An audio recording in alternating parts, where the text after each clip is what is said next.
Why, hello there. Recently, I was browsing Hot Topic. This sentence alone should tell you my mental state at the time. Okay, as of right now. While scrolling through the website, I came across a Team Edward sweatshirt and sweatpants set. This was a deeply unsettling discovery because Twilight came out almost 18 years ago. 18 years. It was at this moment I realized two things. First, I'm old. Ancient, practically a walking beef jerky stick. They're dry and leathery, right? I don't know, I've never actually had beef jerky. Anyway, second, I should probably rewatch Twilight. So at 7 in the morning, running entirely on no sleep and enough caffeine to stop the heart of a normal person, I sat down and watched it. And now you're gonna watch me talk about it. Not because I have anything important to say, but because I suffered. And I believe suffering is best enjoyed as a group activity. Let's begin. So the movie starts off with this weird monologue thing where Bella yaps about herself, her living situation, and that she's gonna be living with her divorced father while her mother and said mother's new husband, Phil, travel for his work in the minor leagues. But yeah, nothing really noteworthy so far aside from the color grading. Wow, that's blue. It's like the pitch filters a lot of older games had, just hue shifted slightly. Equally painful on the eyes. Another noteworthy thing is Charlie, Bella's father. He's not only one of the best characters throughout these movies, but also one of the most attractive. I do not make the rules. After we get the info dump, we're introduced to Jacob. Or more accurately, Taylor Lautner in a fuck-ass wig. Apparently, they originally considered casting an indigenous actor for the role, but the actor declined because Jacob eventually cuts his hair, which, considering the cultural significance of hair in many indigenous communities, is completely fair. So instead, they put Taylor Lautner in this thing.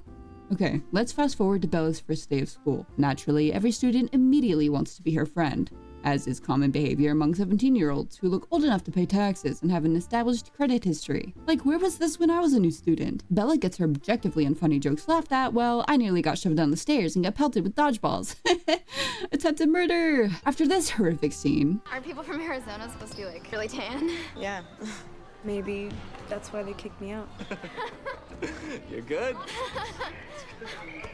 That's so funny. We cut to the cafeteria, where some mildly concerning behavior ensues. You're homegirl. Yeah.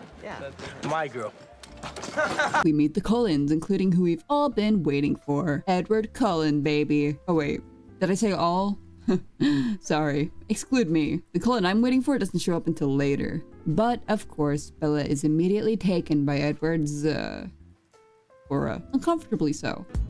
And he looks at me, and I look at him, and he looks at me. I hated sitting through that entire scene. Then we get to one of the most infamous moments in the movie. Bella walks into what I assume is biology, stands in front of a fan, and you know what? I'm not explaining this one. You need to experience it for yourself. Yep. You want to know why he's looking at her like she just let her rip? You don't. You really don't. Just know it's some Omega-verse adjacent nonsense and leave it at that.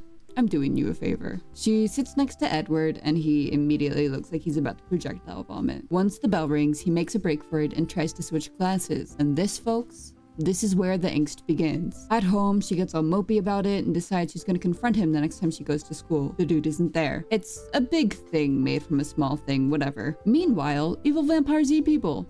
Very not good, I guess. The police think it's an animal and try to go out looking for it. But you're not here for all that. You're here for the romance, totally. So let me cut back to Bella entering class. Edward is there, significantly less get away from me, stinky bitch. They get to small talk. Bella consistently makes this face. Class ends.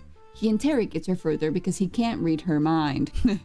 Edward, buddy, nobody can read the mind of a woman. Sorry. She notes his weird eyeballs and he fucking bolts out of there. Real sus, as the kids say. Then, boom, Bella gets run over. Or she would've, but Edward was there. Sus strike number 2, buddy. Both of you would have ended up pancakes. How do you explain that? She confronts him at the hospital. He gaslights her. You hit your head.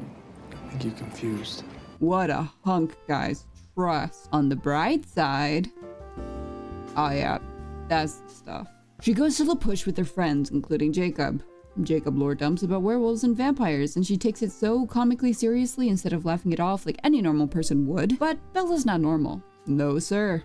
She's not like other girls. Bella decides to look into this weird lore that was shoved into her noggin and finds a book on exactly what she needs in a bookstore nearby. She gets surrounded by some gross dudes on the way back, but gets saved by Edward. He immediately self-reports himself by hinting that he can read the minds of others. Bella being Bella, she takes that seriously. She probably still believes in Santa at this point. Once she gets home and is able to look more thoroughly into her suspicions, she comes to the conclusion that Edward is, in fact, a vampire. She confronts him about it in a fucking wooded area. He talks like a murderer, As if you could outrun me!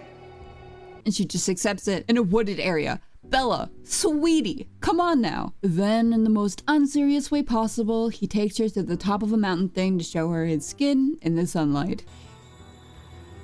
You're beautiful. Beautiful. This is the skin of a killer, Bella. I unironically quote this way too much to be considered normal, by the way. They do weird staring and shit. They're in love now. Whoop-de-doo. Bella meets the Cullens in their home for the first time. This bitch gets mad over pasta. I will never take this scene seriously. They do some spider monkey shit. You better hold on tight, Spider Monkey. Random piano playing. Normal romance stuff. Later on, Bella hangs out with Edward's family to play baseball. The music here slaps so hard. I fucking love it. Also, just look at Alice. She is radiant. Basically, every Cullen is better than Edward. Sorry, don't hate me, baby girl. This game of theirs is interrupted by the evil vampires that have been feasting on the people in forts. They take a whiff of Bella and decide they want to eat her. Bella and Edward get the fuck out of there. Bella says the most fucked up thing to Charlie I just got you back. Yeah, and you know, if I don't get out now, then I'm just gonna be stuck here like Mom. and escapes forts. Well, one of the vampire dudes calls her up and tells her to meet him at Bella's old ballet studio alone, or else he will eat her mom, which is significantly more realistic than the, oh my god, Bella, you're so funny. Anyway, she falls for this and goes. She gets fucked up, the Cullens fucked the dude up, and the movie so far has fucked me up.